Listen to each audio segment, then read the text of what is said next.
जंगल में खुल गया है टोनी चिड़िया का नया ब्यूटी पार्लर। लेकिन यहाँ होने वाला है कुछ ऐसा जिसे देखकर सबके होश उड़ जाएंगे। आखिर क्या होगा, चलिए देखते हैं। एक हरे भरे जंगल में पिंकी चिड़िया अपनी माँ के साथ एक छोटे से घोंसले में रहती थी। पिंकी बहुत मेहनती थी और उसका सपना था कि एक दिन उसका अपना ब्यूटी पार्लर हो। चिंकी बेटा, आज बहुत खुश नजर आ रही हो, क्या बात है? माँ, मेरे दिमाग में एक बहुत अच्छा आइडिया आया है। कौन सा आइडिया? माँ, मैं जंगल में चिड़िया के लिए एक ब्यूटी पार्लर खोलना चाहती हूँ। Beauty parlour? लेकिन बेटा, हमारे पास तो ज्यादा पैसे भी नहीं है। माँ, पैसे कम है तो क्या हुआ, मैं मेहनत करूँगी, धीरे धीरे सब ठीक हो जाएगा। माँ ने बेटी की बात सुनी और मुस्कुराकर अपनी बचत की छोटी सी पोटली पिंकी को दे दी। बेटा, मेरे पास जितने पैसे हैं, तुम इन्हीं से अपना छोटा सा काम शुरू कर लो। सच में माँ, आप दुनिया की सबसे अच्छी माँ हो। पिंकी बाजार पहुंचती है और एक छोटी सी दुकान किराए पर ले लेती है। वह दुकान की सफाई करती है, आईना लगाती है और बाहर एक बोर्ड टांग देती है, पिंकी चिड़िया ब्यूटी पार्लर, सुंदरता के साथ प्यार भी। तभी वहाँ चिंकी आती है।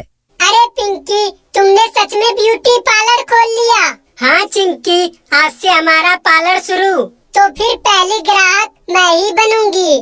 बैठो मैडम, आज आपको जंगल की सबसे सुंदर हेयर स्टाइल मिलेगी। पिंकी चिंकी के पंखों को साफ करके सुंदर तरीके से सजाने लगती है। वाह, आईने में तो मैं बिल्कुल अलग दिख रही हूँ। बस थोड़ा और। अरे वाह, मुझे तो बहुत पसंद आया। तभी बाहर से मयंक की आवाज आती है। पिंकी पिंकी, मेरे लिए भी कुछ कर दो। अरे मयंक, अंदर आओ, मुझे कल जंगल के कार्यक्रम में जाना है, मेरी भी तैयारी कर दो। चिंता मत करो, तुम्हें भी एकदम नया लुक मिलेगा। धीरे धीरे जंगल के दूसरे पक्षी भी पिंकी के पार्लर में आने लगते हैं। कोई पंखों की सजावट करवाता, कोई अपने बाल ठीक करवाता और कोई कार्यक्रम के लिए तैयार होता। पार्लर के बाहर लंबी लाइन लग जाती है। अरे बाप रे, आज तो बहुत ज्यादा ग्राहक आ गए। पिंकी, तुम अकेले ही सबको कैसे संभालोगी? मेहनत करूंगी, लेकिन किसी ग्राहक को वापस नहीं भेजूंगी। ये है जंगल का सबसे बड़ा ब्यूटी पार्लर। हाँ कालू भैया, आपको भी कुछ करवाना है? मुझे कुछ नहीं करवाना, मैं तो बस देखने आया हूँ कि यह दुकान कितने दिन तक चलती है। मेहनत करने वाला इंसान कभी छोटा नहीं होता कालू भैया। अच्छा, देखते हैं तुम्हारी मेहनत कितने दिन चलती है।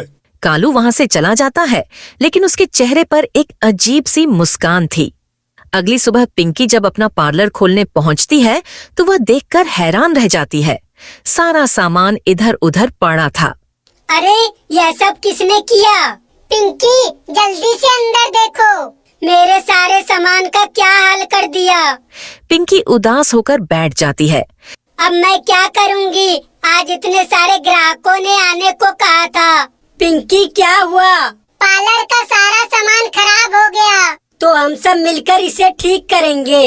लेकिन तुम लोग ग्राहक हो, तुम्हें क्यों परेशानी उठानी चाहिए? क्योंकि दोस्त सिर्फ अच्छे समय में साथ नहीं देता। सभी दोस्त मिलकर दुकान साफ करने लगते हैं।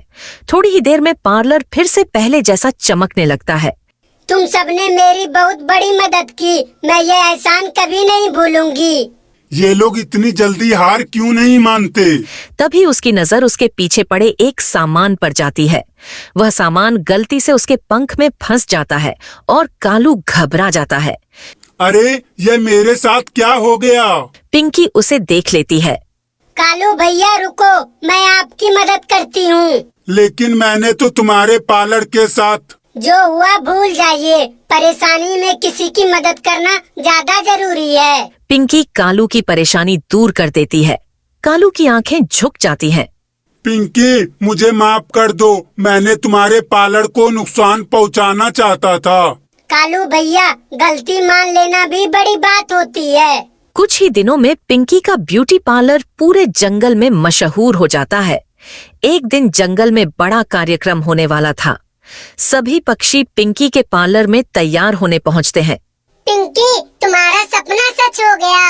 हाँ चिंकी, लेकिन इसमें सिर्फ मेरा मेहनत नहीं है, तो फिर किसकी मेहनत है बेटा?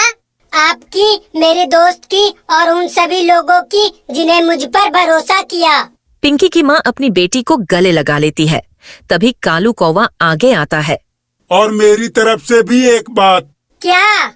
आज से मैं भी तुम्हारे पार्लर में बोर्ड लगाऊंगा।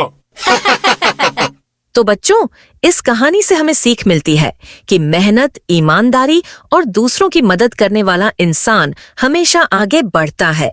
और हाँ, अगर आपको पिंकी चिड़िया की यह कहानी पसंद आई हो तो वीडियो को लाइक करें, चैनल को सब्सक्राइब करें और ऐसी ही मजेदार कहानियों के लिए जुड़े रहें। बाय बाय दोस्तों, अगले वीडियो में फिर मिलेंगे। Bye bye.